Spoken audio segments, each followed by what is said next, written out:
Hey everyone out there in mandolin land, Mike Heading here. Today I've got a beginner lesson for you. We're going to talk about two-finger chords on the mandolin. So this is a great lesson for people that are just starting. Maybe you just got your mandolin and you want to learn some of the basic two-finger chords and start strumming so you can play some of your favorite songs. We're going to go over a bunch of the basic chords. I'm going to give you some tips on how to get them to sound good. And then I'm going to give you a bunch of basic strumming and picking patterns you can do to practice your right hand accuracy. And then I'm just going to go over a bunch of two-finger chords, as many as you need, and a bunch of basic chord progressions so you can get you practicing. Alright, here we go. Here's two-finger chords on the mandolin. Alright, so let's start breaking down some of these two-finger mandolin chords, and then I'm going to show you a bunch of different strumming patterns you can do with your right hand. Okay, so let's start with our C, our two-finger C chord. This is a good one to start with. We're going to start with our index finger of our left hand on the second fret of the D string. And then we're going to put our second finger, our middle finger of our left hand, on the third fret of the A string. So I'm on the middle two strings, and I've got the outside strings open. So that's my C chord. So just give that some, let's do some down strums to start.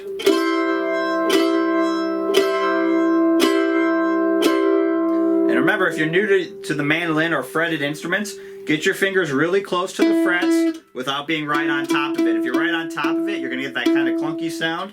And if you're too far away, it's not going to sound as good either. So you get close to the fret without being right on top of it. And what you can do is what I call the string test, where you basically just play each string one at a time.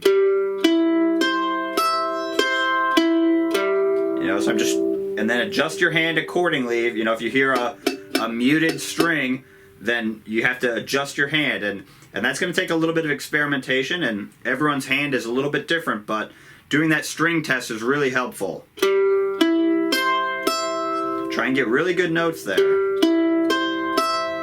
Okay, so let's just do some down strums. So that's my C chord. Now let's add some down and ups.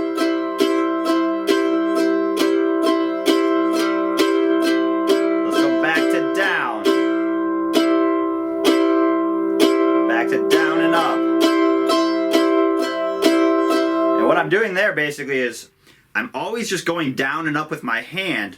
The difference of when I'm doing just downs versus down and up strumming is I'm choosing to let the up stroke hit the strings. When I'm doing just the downs, I'm still doing that same up motion.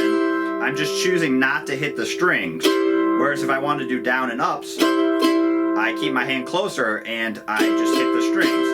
So your hand is always moving up and down regardless of whether you're doing down strums only or down and ups. It's just whether you're choosing to engage the strings or not. That's how I look at it anyway. So my hand is always keeping this motion going. I'm just choosing whether to engage or disengage, and that gives me either all down strums or all down and ups, or a combination. I could do combination of down and ups. So it's really good practice. Just keep your hand moving regardless of whether you're touching the strings or not, and then you can choose to engage or disengage the string. Another really common strumming pattern is what I call the pick and the strum. It's a very common, it actually works really well for guitar strumming, but it works good for mandolin two-finger chords as well. You're going to play a note, so that's the pick, and then you're going to strum. And it doesn't matter what string you pick at first. It's good practice for your accuracy, actually, to practice moving around. So I'm just choosing a different string to pick, and then I'm doing a strum after it. You can also do a pick and then a strum down and up. Same logic there. I'm just choosing to engage the strings that time when I come back up.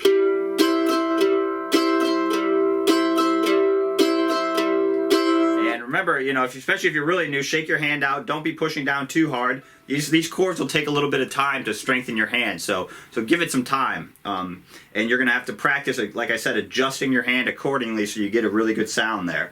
Okay, let's do that C a few more times. Okay, so now let's let's use that same shape. What's nice about mandolin is anytime we find a shape that works, we can move it to a different set of strings, either down or up, and it'll also be a chord. So let's move it down to start. So instead of being on the middle 2 strings, now I'm going to move that same shape down to the high 2 strings. So now I've got my 2 lowest strings open. That's a G, so let's do some strumming on that.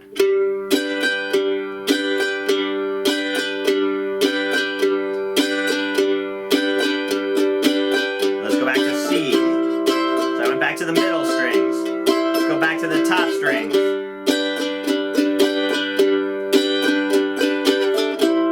Keep your right hand moving.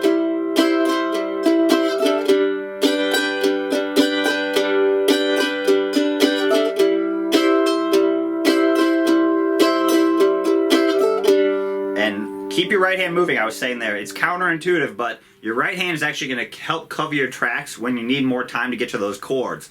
So resist the urge to stop your right hand. It's going to draw more attention that you're kind of struggling with the chord change, where if you keep your right hand moving, even if you don't have the chord sound perfect yet, you're still keeping the rhythm, which is really important. So let's try that C to G one more time. Let's go up to G. Strum. Let's go back to C.